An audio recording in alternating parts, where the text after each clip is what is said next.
मस्जिद से सदर और हैदराबाद के रुकन पार्लियामेंट बैरिस्टर हसन नवीसी ने ज्ञानवापी मस्जिद से मुतालिक आरएसएस के सरबराह मोहन भागवत के बयान को अवाम की आंखों में धूल झोंकने के मुतरादिफ करार दिया। उन्होंने कहा कि आरएसएस का ये वतीरा रहा है कि वो पहले खुद को ऐसे किसी हसास मसले से दूर रखती है और फिर हवा का रुख देखकर अपना मौक़िफ़ अख्तियार करती है।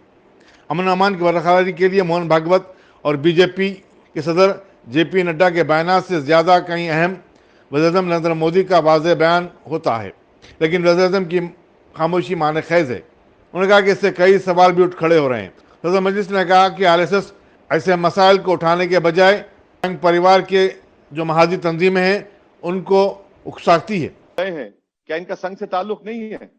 क्या ये केसेस विड्रॉ कर लेंगे?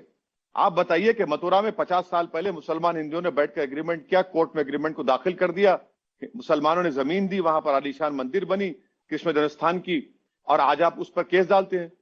तो इसीलिए हम कह रहे हैं कि इनके आश्वासन से कोई मतलब नहीं है। हमको देश के प्रधानमंत्री को कहना पड़ेगा कि उनकी सरकार 91 के एक्ट को फॉलो करेगी और इंप्लीमेंट करेगी। मोहन भागवत साहब जो स्टेटमेंट दे रहे हैं वो ये बता रहे हैं कि भाई मुसलमान क्या उनके रहमो करम पर भारत में रहता है? क्या वो कॉन्स्टिट्यूशनल अथॉरिटी है? ये सब जो लोग जो इतने दिन से टीवी पर जो तमाशे चल रहे हैं, जो आंदोलन हो रहा है, जो फवारे को क्या क्या नहीं कह दिया गया, ये सब कौन लोग हैं बताइए? क्या इनका ताल्लुक नहीं है मोहन भागवत जी से?